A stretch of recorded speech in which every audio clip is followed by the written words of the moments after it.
Hey, it's Francis Lamb, host of The Splendid Table. Every week on our show, we talk about food and cooking and the meanings of food and cooking. We talk with the most interesting people in food about their techniques, their culture, and everything in between. Whether it's about how fried chicken took over the world or how Instagram changes the way people are actually eating. It's a food show where everyone is welcome. Come join us. You can listen to The Splendid Table wherever you get your podcasts. My Family Recipe is a new podcast from Food 52 and Heritage Radio Network, bringing you cherished heirloom recipes and the stories behind them. Listen and follow wherever you get your podcasts.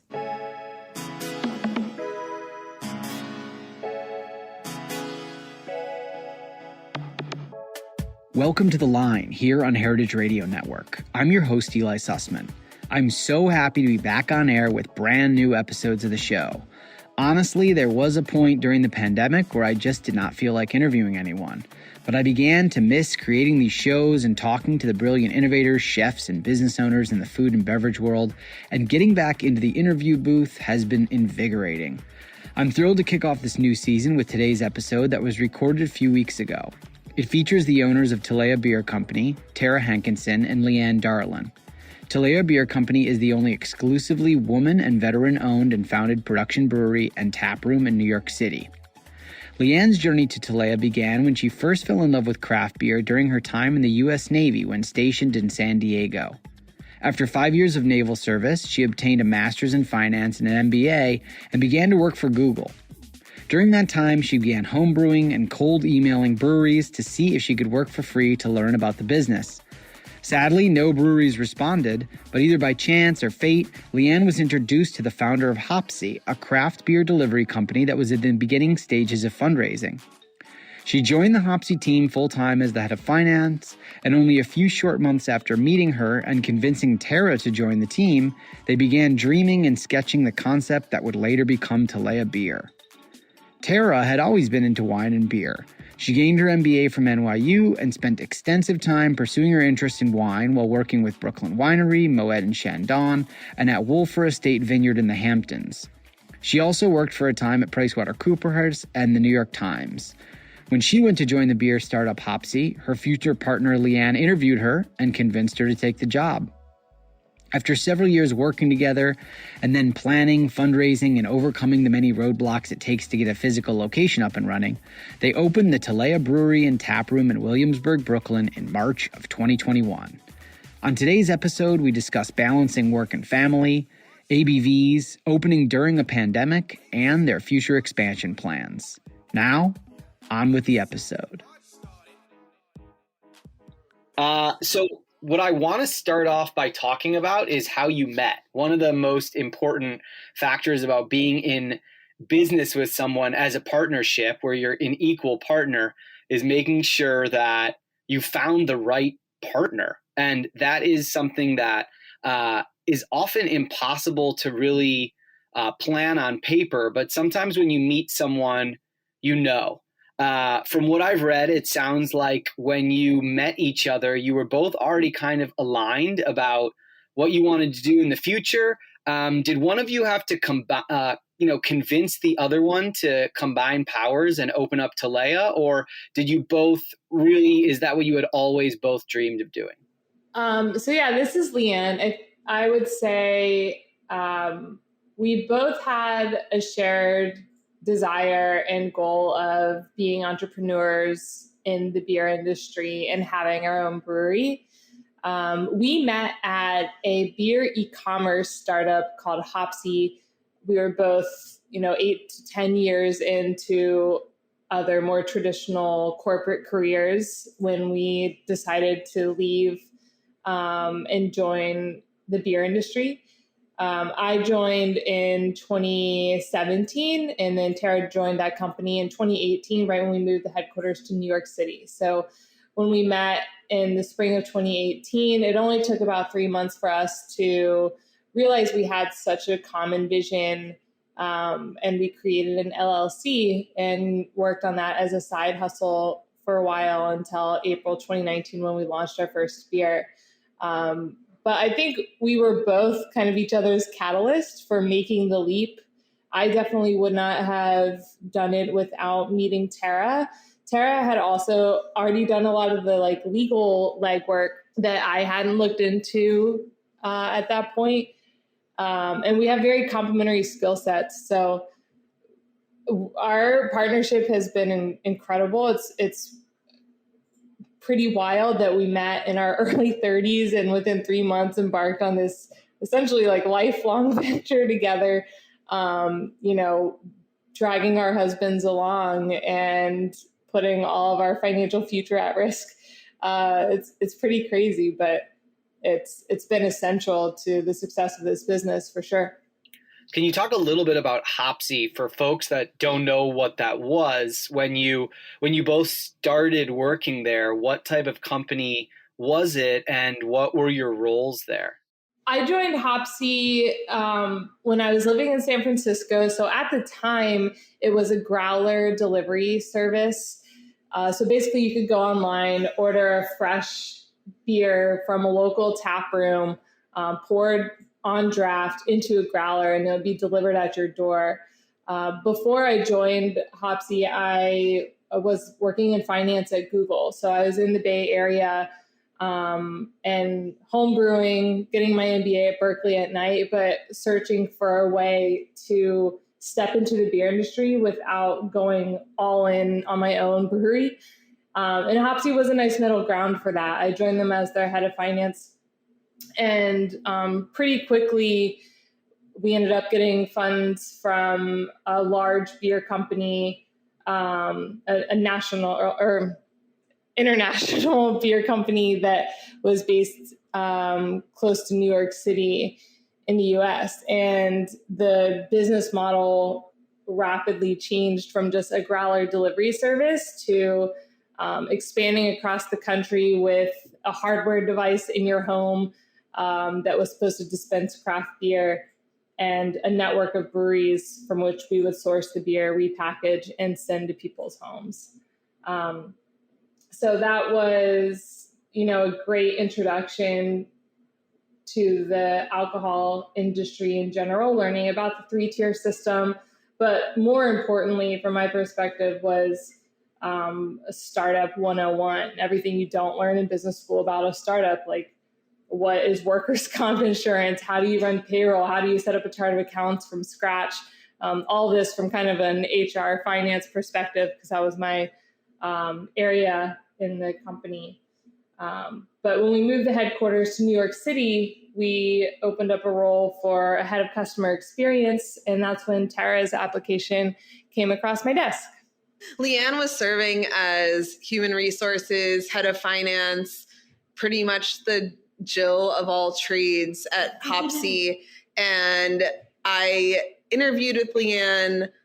As Leanne tells the story, we were 2 women who both had MBAs and both were drawn to craft beer. And she took the leap a year earlier than me when she joined Hopsy. So I was joining Hopsy once it was past its initial, very young phase and was in a growth phase. But yeah, it was pretty quick. After we met, about 3 months after we met was when we formed our LLC, and that relationship between us developed because, similar to our space now, we were the only 2 women in management at this beer-based company. We would go get lunch together, go to happy hour together, and just talk about, in our moments of frustration, what we really wanted to do with our lives. And both of us really wanted to start our own breweries. So we realized we had alignment. And as Leanne has, mentioned, we have very complementary skill sets, which set us up for a good foundation for building the business. But we had never started, despite working at a startup, starting a craft brewery is very different. Leanne had been effectively the CFO during fundraising for Hopsy, but fundraising for your own brewery is quite a different animal, building the business plan and all of the legwork that goes into it. So it's been amazing, though, to find someone who you have so much in common with, despite different backgrounds, and can align with on a long-term vision. It's like a work marriage. Yeah, you might end up spending more time with your business partner than your actual partner. And so it has to be someone who you can uh, understand and hopefully be aligned with, but also someone that you can argue with and that you're going to hear out their opinion, even if you think that they're wrong. So you had some previous work experience together. But that doesn't necessarily, just because you work with someone doesn't necessarily mean that you can run a business with them. When you were at Hopsy and you were having those discussions about potentially starting your own business together, was part of that or any of that spurred on by things that were happening at Hopsy? Like, did you see a company that you didn't want to be a part of anymore and that didn't necessarily fit into your general ideas of what you both wanted to do? Or was it more you had a vision and a direction and you wanted to pursue that on your own? Yeah, I think for the most part, it was just that we realized there's a huge gap in the market. There's a huge opportunity that none of these breweries that we were sourcing beer from were going after, which is a consumer like us, not bearded, not always wearing flannel. I'm wearing flannel today.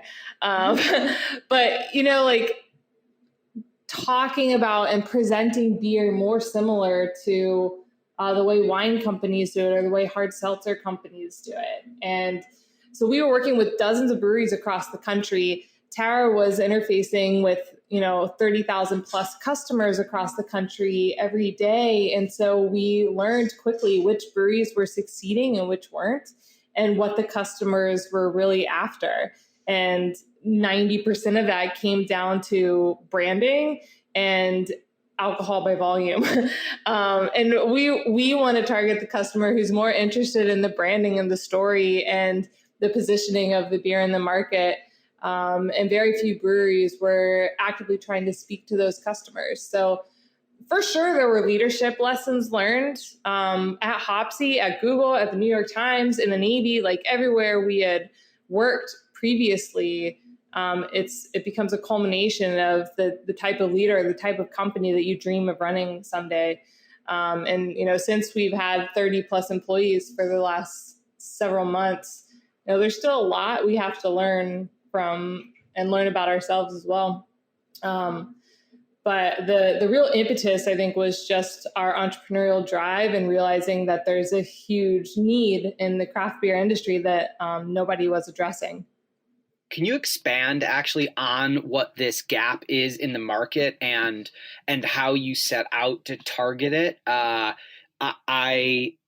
You touched on branding and alcohol by volume. So if you could speak to those 2 points in a little greater detail. I assume that you're talking about not everyone is necessarily looking to drink a super high alcohol beer, perhaps. And then on the branding front, what exactly do you mean by that? And so if there are other points that have become part of your mission statement that you've wanted to tackle and take head on, if you could also include those about how you differentiate Talea from other breweries and other products in the market.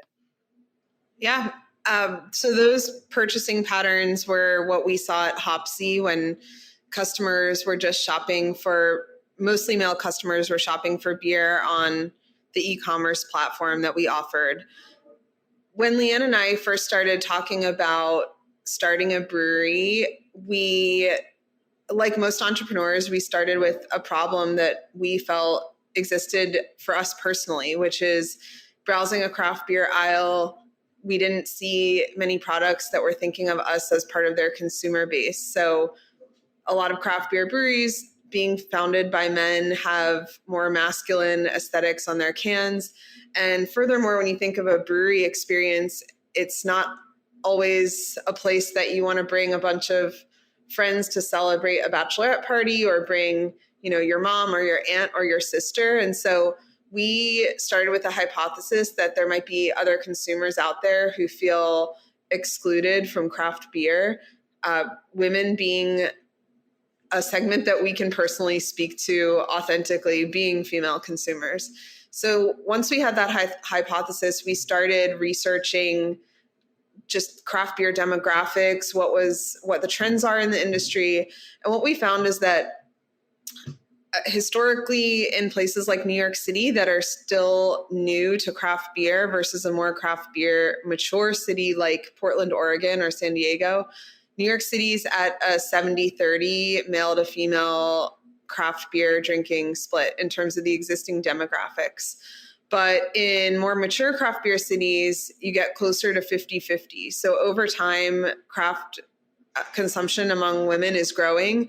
And at the time we were building the business, the stats were that the female craft beer consumer base is growing at twice the rate of the market itself. So in New York, it's still a growth market. And we felt we could be the craft beer brand that speaks to women who are just discovering craft beer. As we started building our pitch deck and our business plan and researching recipes, naming our company, going through the design process, we realized there's also just a large audience of people who feel like craft beer isn't for them, whether they're, hard seltzer drinkers or wine drinkers. There are lots of communities that haven't historically been part of craft beer. And we took inspiration from that and thought about the levers we could pull to signal to consumers that craft beer can be for them. And the most obvious one when we didn't have a physical space was the branding on the can. We wanted a can that a design that jumped off the shelf and was gender neutral, but inclusive to female consumers. So when we started working with our packaging designer, our first cans, and they all still are, very colorful, bright and playful with really clear language on them. Like the ABV is very clear. The style of the beer is very clear and straightforward on the front of the can, which our idea was that it would demystify some of craft beer. The other things that we care about are, creating an experience that is making consumers feel comfortable, having no stupid questions about beer. And that's what we've tried to build in our Williamsburg taproom and brewery. So being hospitality focused, being welcoming, inclusive, having a staff that represents, in terms of their diversity, the type of diversity we want to see in the craft beer consumer. And we've been doing this for 3 years, so I'll stop myself there because there are so many little pieces of what we've built in the architecture of our brand that are working towards those goals of making craft beer easy to love and making our brand a totally different one than the market, those are our two tenets that we work towards in terms of everything from our beer to our experience, easy to love and totally different. When Tara and I, when we looked at the customers at Hopsy, what I was referring to when I said like some people were just interested in more of the branding aspect and some were interested in ABV. To me, in my mind, that was like, okay, there are the beer bros, beer nerds out there who are really just looking for the high ABV. Like they don't care what style it is. They don't care who brewed it. Like they were just out to get the most bang for their buck in terms of alcohol. And then there was this other consumer base that was interested in the fun tasting notes if the beers came with them, or they were interested in the playful names that some of the breweries had. And so that's two very different audiences and something that we wanted to dig into with our own company as well. Yeah, I think one of the really kind of confusing and off-putting aspects about alcohol as of late in the world of wine and cider and beer is that it has been sort of a very insular community, which is like if you don't know about it and you're not willing to do a ton of research on your own, you were almost like brushed aside as being someone who wasn't serious about it, and therefore you were treated as an outsider, and then you weren't even really considered a target customer. I think this was something that is even more extreme in the wine world, but definitely I think in the beer world, you see a lot of brands that actually make their names have nothing to do with the product in a way so that you really aren't even sure what you're drinking, right? Like, so there's a lot of whimsical names of wine and beer and cider on the market. And it is totally unclear. So it's interesting that you mentioned that in the actual physical location, you want to make it feel very inclusive and very fun and welcoming. So how did you accomplish that in your physical space? How do you win people over that are intimidated by beer and by ordering in general and not wanting to feel stupid? How do you get them to be excited and to ask those questions? And how have you trained your staff in order to do that? So I would say like 20% of it is our space itself. A lot of brewery tap rooms are pretty dark and industrial, and I would say insular, like you said, like you either belong there or you feel like the oddball out. Whereas our space, it's a work from cafe type vibe during the day. We open at 9 every day and serve coffee, and then that eventually transitions into more of a beer drinking crowd. So it's light, it's bright. There's a ton of natural light coming in it's about 3,000 square feet of space that we have in the tap room. So very inviting. We have street seating and sidewalk seating, so you can't miss us when you're walking by.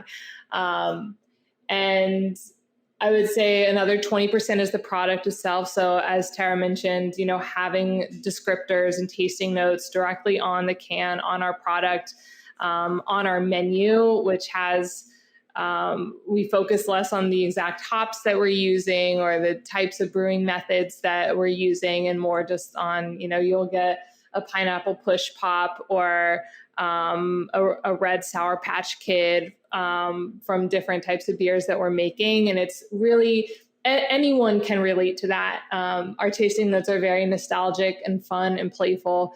And yeah, anybody can pick up one of our menus and find something that resonates with them.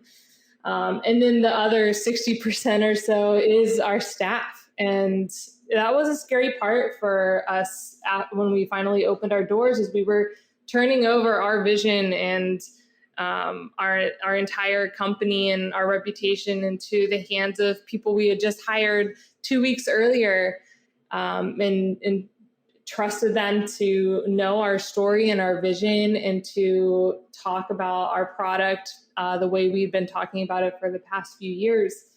But they're phenomenal. And one of the things we offer first on our menu are tasting flights, which again, for someone who's new to beer, is a great way to just try a little bit of a few things across the board. And our staff is trained to talk them through every one of those beers on the flights and can answer the most technical questions like what brewing methods or what yeast or hops did you use in this particular beer, but can also keep it very high level and simple. We can tailor our discussions with the customers based on how interested or how in depth they want to go. It's a constant battle. I mean, it's the service industry. So we have a lot of people who, this isn't their end all be all. They have other goals and dreams. And so turnover is just a given. So it's a huge investment in time, but it's so worth it to make sure that the people coming into our space feel welcome and that our staff is the best representation of our brand. Did you hire a general manager or someone to kind of organize the tap room and the front of house, someone who had previously worked at a brewery, or do both of you oversee that process day to day? We did not hire a GM before we opened. We opened in mid-March, right as New York City was opening back up. And to be honest, we had our entire lives basically living here in preparation to open, and we wanted to see how it went with doing it ourselves. We have a head of operations. Her name is Joy, and she was the acting taproom manager with Leanne and I doing a lot of the support work, everything from purchase orders to assisting with hiring and training. So looking back on it, I think a GM would have been worth the investment, but we have been so hands-on with the business that we also really wanted to understand what it would take to open and fill all of those gaps as a new company. As we expand and grow, it's definitely a role that we will have on board far in advance of opening additional tap rooms. But the best part of that process was getting to see everything we'd worked on for years come to fruition. And I think that was really important for us to be hands-on and imprint the staff with our mission and the work we've put into building this company. Because the 2 years before we opened, we were doing all of our sales and deliveries ourselves. And that made a big impact on our ability to get traction in the local market as a contract brewed beer company at the time. And so, yeah, I think it was a wild ride, but now we have a great team in place and we're really confident and comfortable with the way we're operating. You spoke about the design of your space and how it's bright and airy, and also how you open at 9 a.m. So I'm curious a couple things about the space. First off, if you can speak to the design aesthetics. Obviously, this is a podcast. No one can see what's going on right now, but if they've been there or they can go to and Google it, they'll see that it is really a truly beautiful space with really thoughtful lines and colors and decisions. I would love to hear about if you used a design company to help with that, or if both of you did the design. And also, was it a decision from the beginning to open up in the morning? Like, was it a business decision to serve coffee at 9 a.m. and try to have it be a co-working space? Or was that a later decision that you made after you had opened? And was it a financially motivated decision to try to increase your hours and to try to get more people in the seats earlier on in the day? So we used a designer for sure. Tara and I, while we have many strengths, building, designing, and architecting a space is not one of them. Our architect and interior designer is Sarah Carpenter from a firm called Carpenter and Mason. We engaged with her way before we even signed a lease on a space.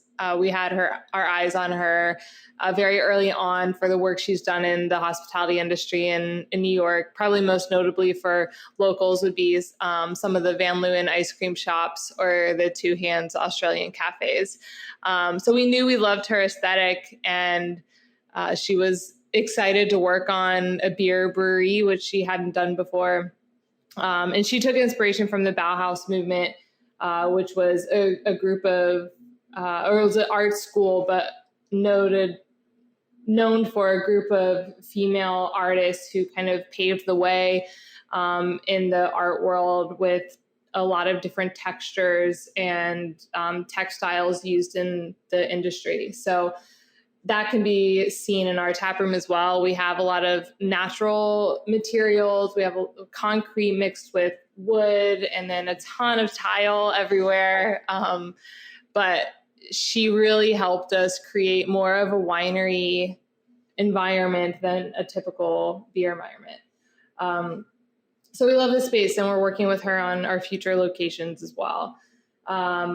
We decided to open at 9 a.m. That was always a part of the plan. We wanted to be a great place for the neighborhood, and we love having our regulars come in the mornings with their dogs. There's a lot of people who are working from home right around us and come in for their morning cold brew, and probably a dozen or so people working from our space every morning. It's by no means a profit generator for us. I think we might break even in the morning hours, but that's okay for us. We're going to keep it. We intend to keep those hours for the foreseeable future. As long as we're breaking even, we think it's a great amenity for the neighbors. I want to talk about the opening time frame. you opened in March of 2021, right? Yep. And so we're talking full swing, basically COVID. A lot of folks working at home, huge amount of New York City, of course, the whole country, but a huge amount of New York City in flux as people are making a lot of decisions about whether they're going to be leaving the city or staying. Was that your original time frame? Did you consider switching your time frame at all to be either earlier or just trying to wait it out? And then in addition to all of that, which I've thrown at you, I want to know if those first couple weeks, how did it feel to be open, to have, let your dream, you threw open the doors to this project that you had been dreaming about, not under ideal conditions. So what was that like? It was wild. To go back to your question about our opening timeline, we've had people say, you're so brave for opening a business during COVID. And we did not only did we not plan that, but we didn't have a choice. We put these wheels in motion at the end of 2018 when we started building a business plan and plan to leave our jobs to pursue our dreams and, fundraise to build the brewery. So April 2019 really was the jumping off point for this project that took about 2 years to get us up and running. So we had signed the lease on this space November 1st, 2019, and it took until August 2020 to break ground. We were impacted by COVID, but in less obvious ways. So, for example, just the general slowdown of all of the construction projects stopping in New York City and the impact that had on the team we had in place, both our architect and our general contractor, slowed down things. We also went through, because we hadn't broken ground when COVID hit, we went back to our budget and started cutting costs before we broke ground so that we could create more runway for ourselves. Because when we broke ground in August 2020, we were facing a winter with no vaccine in sight. We didn't know when we finished construction if we'd be able to even have customers inside or what sort of operation we would look like. So it was challenging, but we just had to forge ahead because at that point we had already closed our fundraising round and, we were full throttle, had the lease already. But when we opened in March, it was fortuitous timing. We would have had to open anyway because we're starting to pay rent on our space. And it was just as New York City was at 25% capacity indoors. Most of our team was able to get vaccinated before we opened because they were in, public facing roles working in hospitality. So those things were, I don't want to say serendipitous, but it ultimately worked out. It was very terrifying for us. And that's one of the reasons why we didn't hire a GM. We didn't know if anyone would come. We have confidence in our brand and our product, but everyone was in hibernation for a year with COVID. And so we weren't sure what the interest in drinking beer in a public space would be, or it was still winter. Would people want to sit outside at night when it's dark out at 5 p.m.? So there were a lot of unknowns, but, like I mentioned, we had spent years building this company and we were just so excited to see people drinking our beer in front of us, because for 2 years we were selling our beer to Whole Foods and a lot of great craft beer boutiques in the city. And once you drop off that delivery to the basement, you don't know what happens to that beer. You don't get to see people enjoying it. You don't get direct customer feedback because of the 3-tier system. So it was really, despite all of the stresses and, the overarching anxiety of a global pandemic, it was really wonderful. And so we basically lived here for months on end at the suffering of our spouses and our kids. We both had kids during the pandemic, so that was another wrench thrown in there. But I think all of that also made us prioritize and be organized and do so much work up front before opening that we tried to set ourselves up for success. But as we've learned, there's, it's the law of what can go wrong will go wrong, and things that you wouldn't even predict would go wrong will go wrong, especially when you have a front of house tap room operating adjacent to essentially a beer factory. So we also have the challenges of mechanicals and, the unpredictability of yeast and all of that to deal with on top of a typical restaurant or bar set of challenges. Did both of you have children during the pandemic while you were opening up your business? Yeah, we thought that was the best possible timing. It was actually in the business plan. This is Leanne. I had my son at the end of April 2020 on the Upper East Side. So walked into the hospital across from the COVID field hospital in Central Park. My husband wasn't allowed to stay with me after birth. It's my first child. It was a pretty traumatic experience. Yeah. And Tara had twins in November 2020. They're almost a year old. And she had a challenging pregnancy as well, and had preemies and spent several months in the hospital. So it wasn't easy. But it's another one of those things about our partnership. You don't know the challenges and the struggles and the difficulties that come with having kids until you do it. And so we're both kind of in the trenches together, and totally, like, we both leave before 5:30 every day at work because we have to go home and meet our nannies and get our kids. And that's really difficult to do when you have a startup. And we would be here for hours and hours later than that if we could. But obviously, our kids have given us a whole new, not a whole new purpose, but a whole new perspective, and just another reason that we want to make this business succeed. Yeah, so I have a young son who was born during the pandemic as well. And this is really fascinating because finding the time and the balance is so tough when you're launching a business and when you run a business, because there is a push and pull. There's always going to be a thought in the back of your head that if you're with your children, you're missing out at what's going on at the business, and vice versa. And where does your attention lie, and your focus and your passion? And so I would love to hear either one of you or both of you speak on, if you have that push and pull, what does it feel like to you, and how do you deal with those feelings when you do leave at 5:30, or you don't come into the brewery one day because something's going on at home and you have to stay home, or something happens at work and you aren't able to get home when you wanted to? How do you deal with all of that? It's constant FOMO, no matter what. Yeah. This is Tara speaking.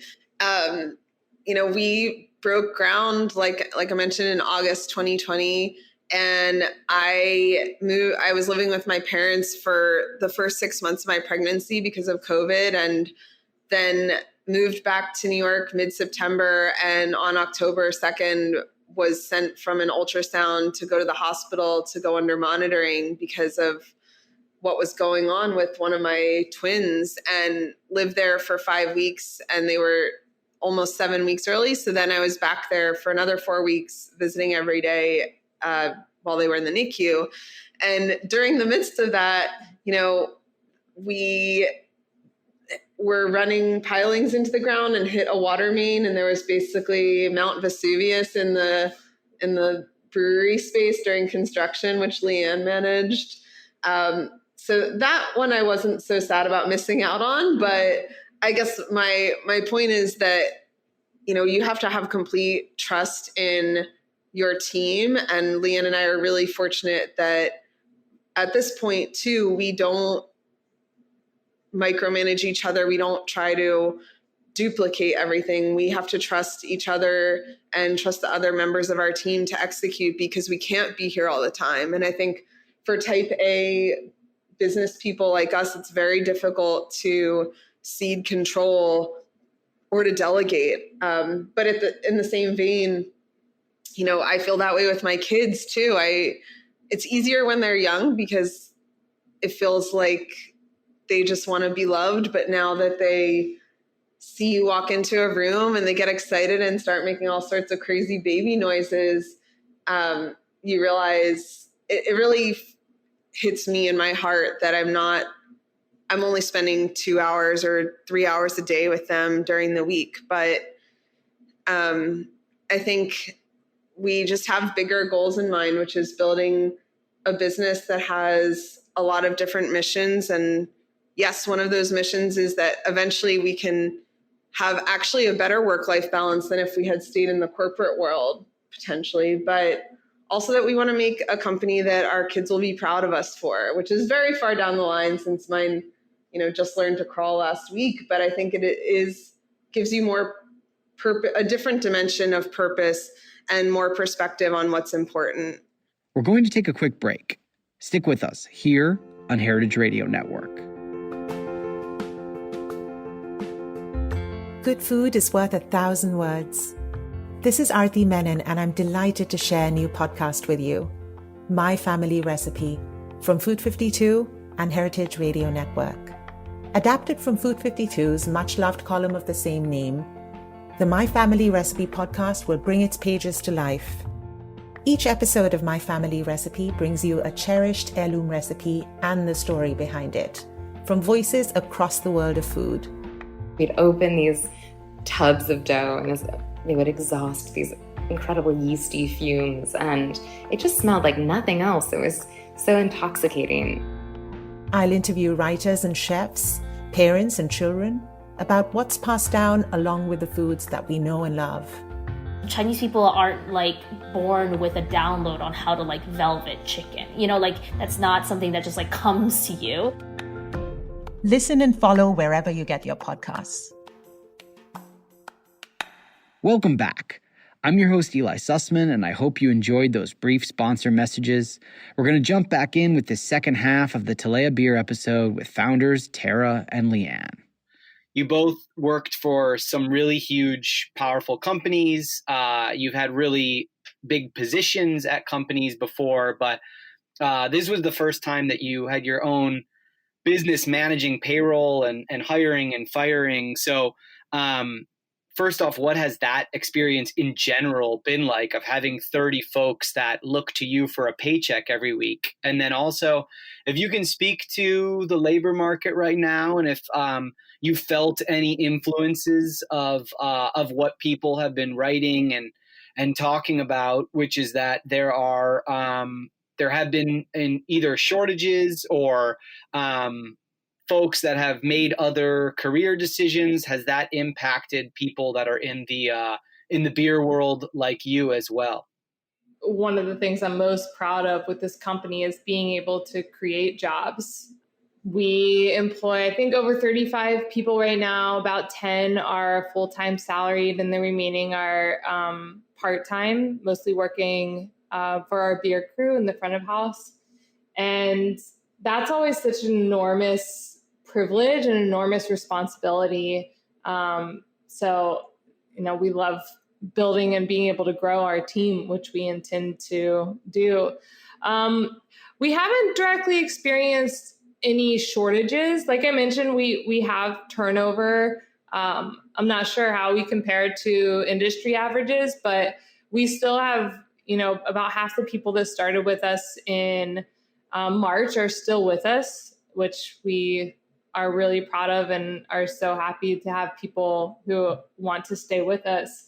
But we also haven't had any issues hiring. So not sure if that's unique to the beer industry or unique to our business model, or maybe we're just such a small sample size that we haven't felt those impacts or haven't needed more people than are available. But it's been, people are the most challenging part of any business. But we were very involved with every single person we hired when we started. We'll have to delegate some of that soon. But yeah, we haven't had too many challenges in that area. That's great. I'm happy to hear that. Yeah. Before we opened, we talked about what the onboarding experience would be like and the orientation and what the internal messaging of the type of company we want to build would be, because we had been saying these mantras to ourselves for years, but how that actually plays out when you're hiring people who don't know you. And in some cases, hiring people who have never worked in the service industry. How do you orient them within our company, and while teaching them all the practical things like how to hold a tray? But we always knew we wanted to create as inclusive and balanced of a business as possible. And one of the things we wanted to address is the divide between front of house and back of house, which in a brewery taproom setting is further divided, because you not only have a back of house and front of house serving the tap room, but you have, quote, back of house as the brewers and the brewing team, who, don't really get to interact with the customers. And traditionally, taproom staff don't really get to interact with the brewers either. So one of the main ways we address that is we have an integrated cross-trained team. So our beer crew is the staff that operates front of house, and most of them are trained in the majority of roles in the front of house. So they might be working the retail counter in the morning, serving coffee, selling 4-packs to go during the week, and then doing a weekend bartender shift.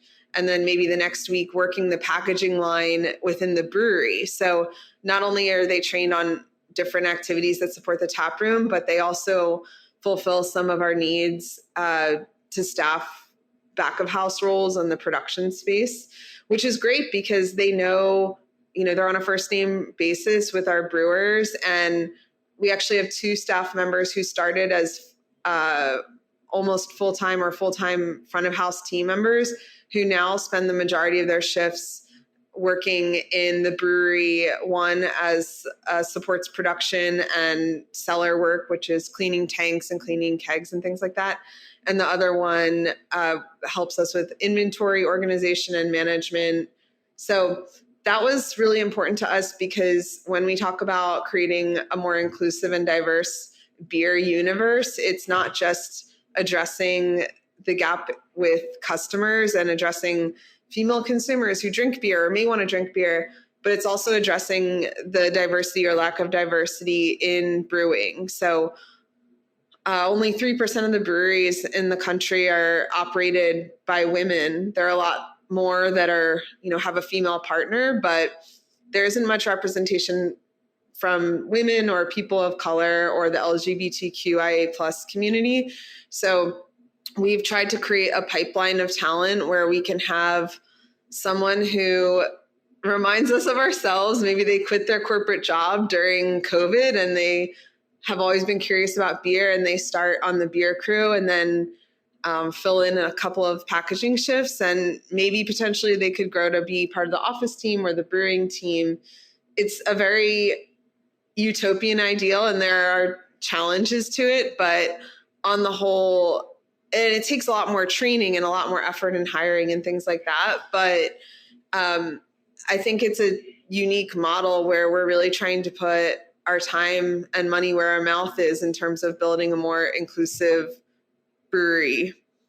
A lot of people that listen to this podcast listen specifically because they're at a point in their career where they want to launch their own concept. They've been dreaming about it, and they're thinking about putting together their deck and pro forma. And you both have MBAs and extensive business experience, so I'm sure your deck was beautiful and very, very well thought out and fleshed out.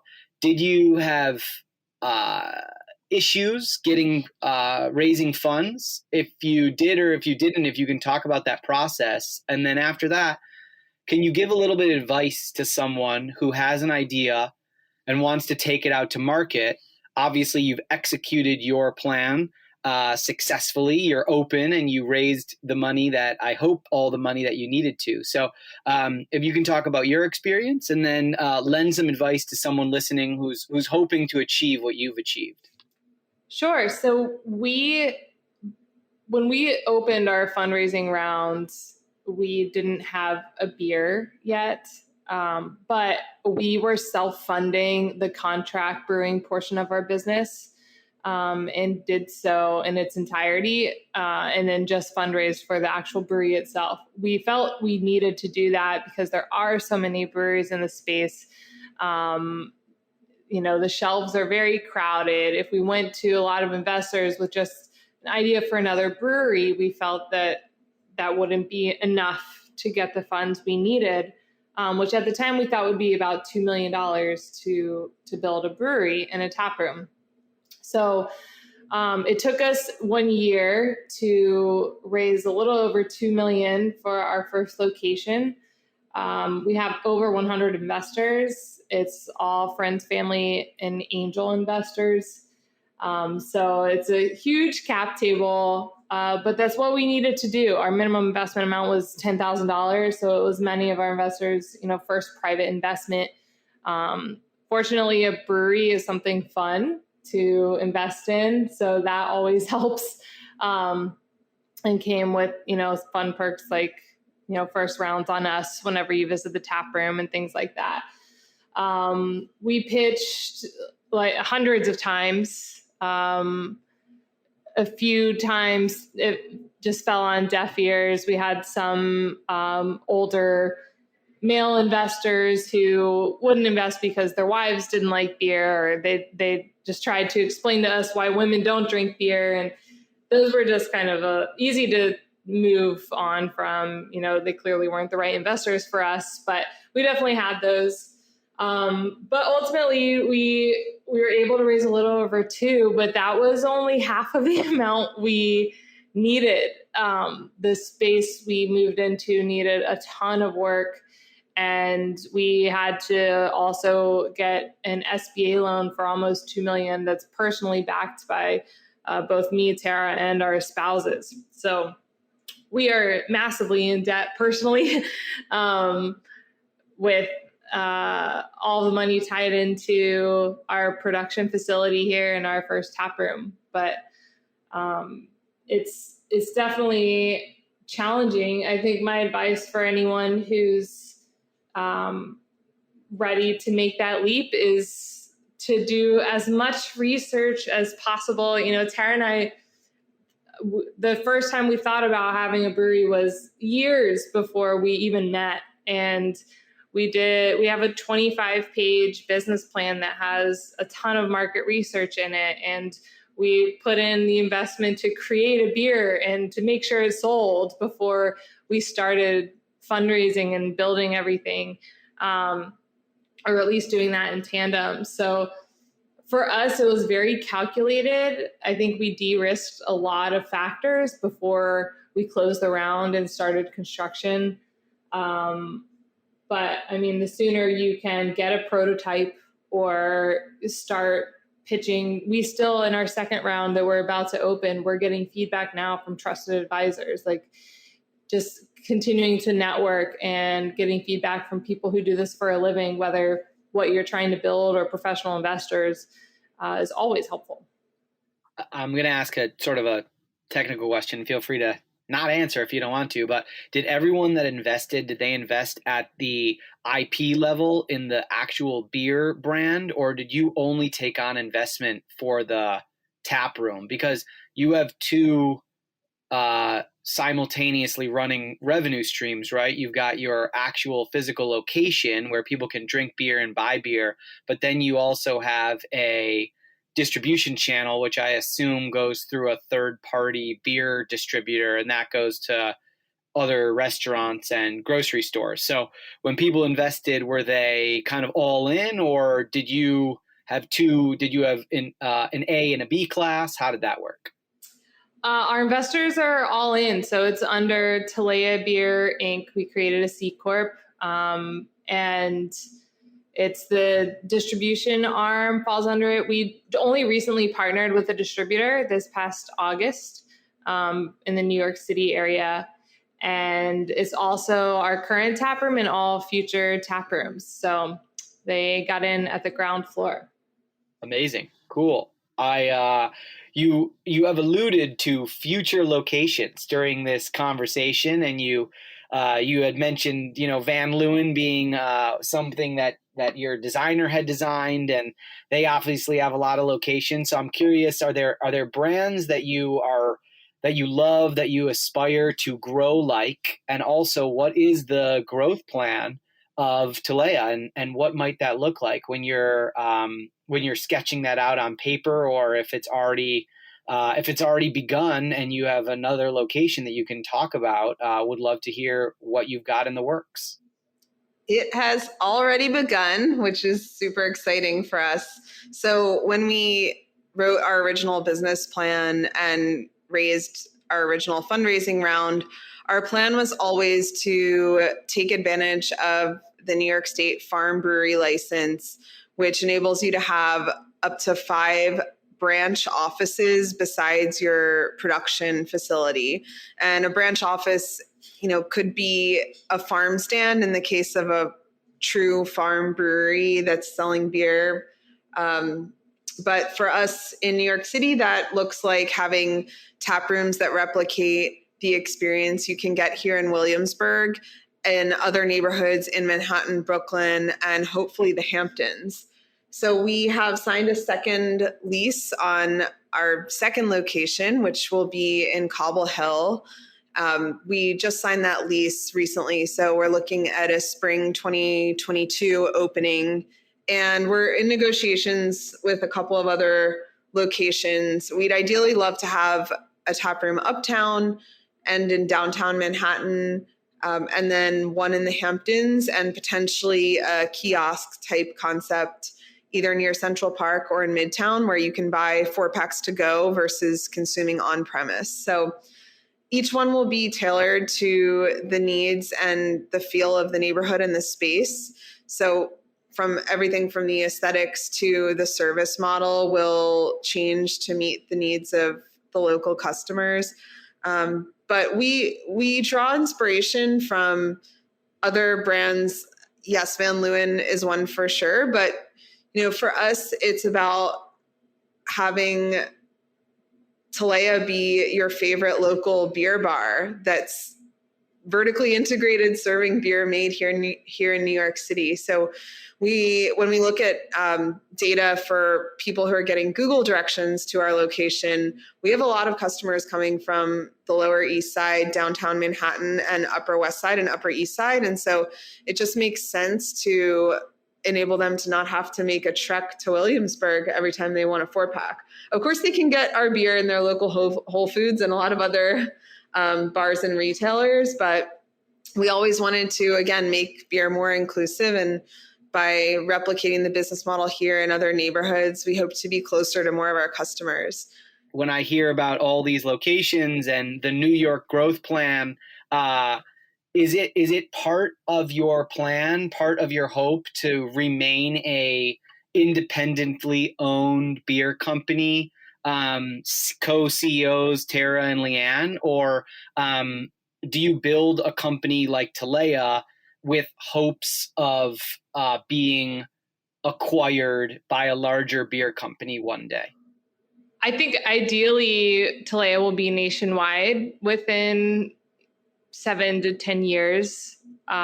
We plan to eventually distribute nationally when it makes sense, and to continue to replicate this taproom model that we will have created in New York City into other metropolitan areas where there are similar demographics, and ideally that in cities that are also underserved in breweries per capita, which New York is vastly underserved. So that's the long-term plan. In terms of what an exit looks like, if there is an exit, we aren't really focused on that at this point. We're open to anything if it makes sense at the time for us personally and for the company. Of course, we want to see it live forever and continue to pursue the same mission and vision that we founded it with.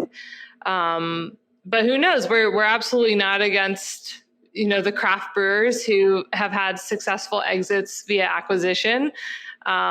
People worked hard to build their companies to a certain level, and if cashing out is what made the most sense for them, then great for them. We're also totally open to just letting it grow organically and us continuing to have leadership positions. Maybe we would hire an outside CEO someday. We're open to it. Right now, we're just kind of taking it one fundraising cycle at a time. And this next funding cycle is just for our New York City expansion. And that is going to require all of our attention for the next several years.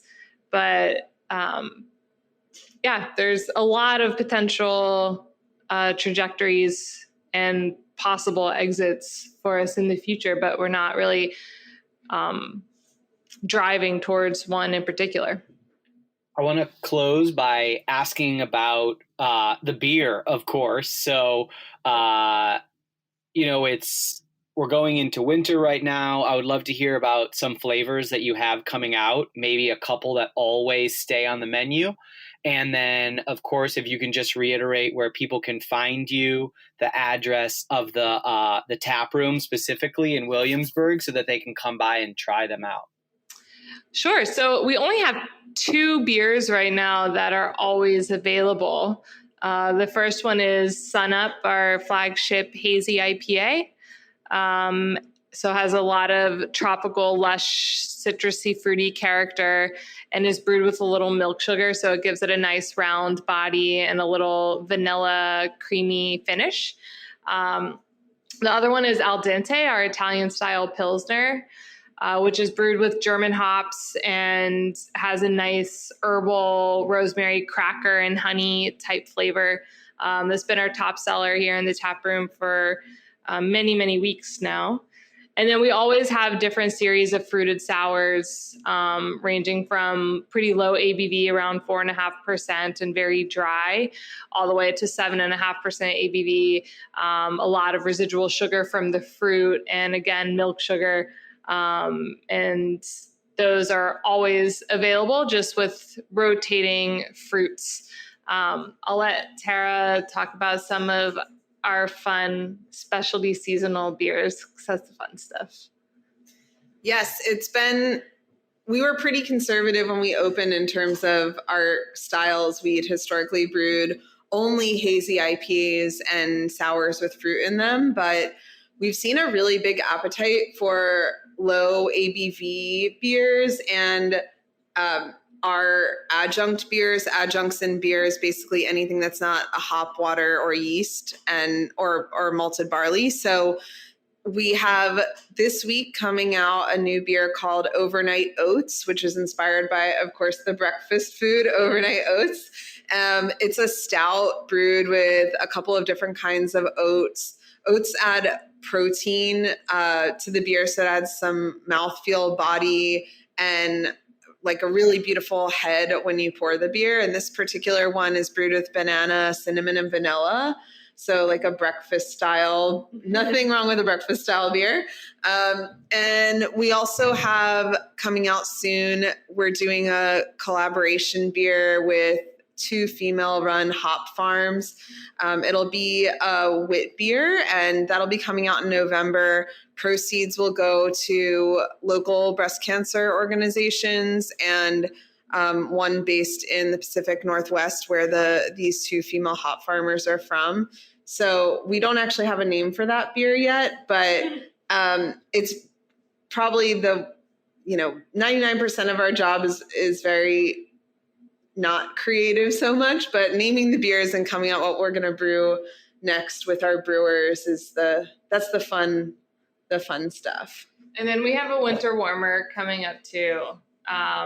It'll be a Belgian double style with like mulling spices, and that will be called Mittens, which we're very excited about. And where can folks come and drink the beer? What are your hours and what's the location? You can find our beers in over 100 bars, restaurants, and retailers around New York City, Long Island, and in Westchester. We're in all Trader Joe's and Whole Foods and Wegmans in New York City.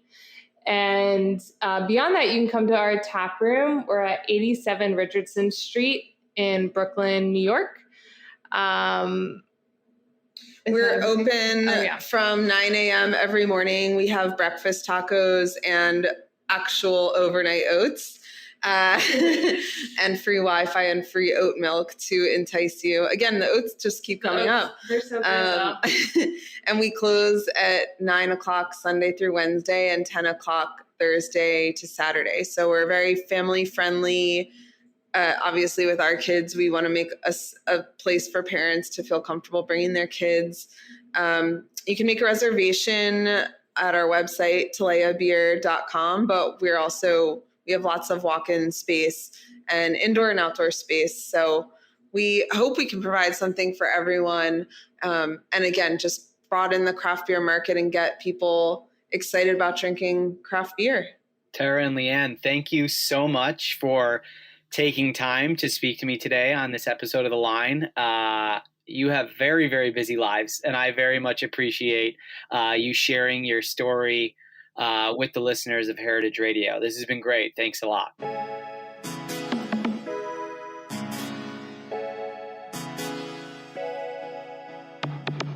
The Line is powered by Simplecast. Thanks for listening to Heritage Radio Network, food radio supported by you. For our freshest content, subscribe to our newsletter.